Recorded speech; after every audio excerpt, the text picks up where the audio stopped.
What was it? What was it like that when your phone rang and it was Chip, or how did this all? Tell me the backside of the story. How did it all come to be, and what was the first hint you got that they were interested? Well, Max Jones called me, which I've known Max for a long time. He used to be the general manager at Roush for a while when I was racing there, and he's been with Chip for a long time. And Max and I are pretty decent friends. And he called me. It wasn't really that long ago, a couple weeks ago now only, and said that they needed a driver, which I kind of heard, and he said I was on top of their list. Although no matter who they call, they're going to tell them that, right? And I could be like, well, you're fifth on our list. The first four said no, but anyway, he.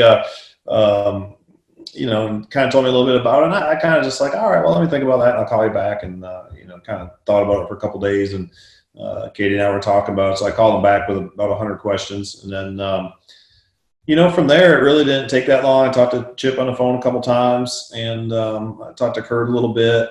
And just seemed like it was the right opportunity at the right time. I just felt like the timing was great. It was a great opportunity that you don't really get very often. Typically, when they make driver changes or crew chief changes, that stuff, typically it's because the performance isn't there, right? I mean, that's usually why they make a change. And, this isn't the case. They're performing really well. Kurt's performing well.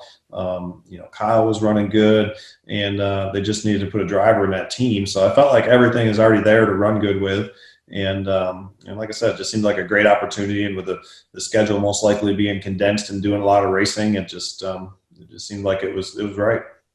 I love Kurt Busch, and I don't know if you could have a better teammate to walk in, fresh off of a couple years off to have Kurt be your guy. I think that's perfect, don't you? Only 1 year off. Oh yeah, well, felt like forever. I've missed you.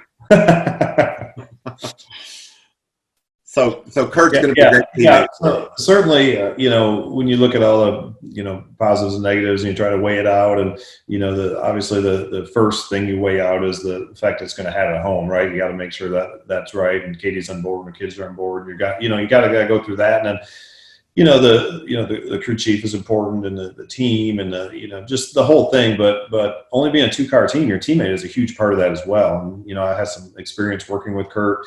I've always said it, but I mean, I don't know if I've ever had a better teammate than Kurt. I've had a lot of teammates that are really, really great.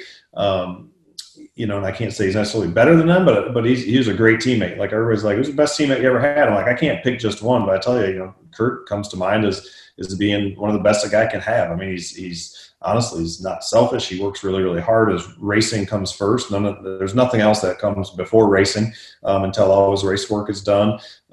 He's very unselfish. He'll do anything to help you out. So that was a big part of it as well. I knew that, how we communicated. I knew that even though it was quite a while ago, kind of like how he liked his car to feel compared to mine. So I thought that would make it, easier to communicate and kind of see what he likes and what I like. So there's a lot of that definitely weighed into it.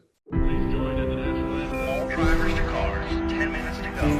2 months, 8 days, 17 hours, and 22 minutes.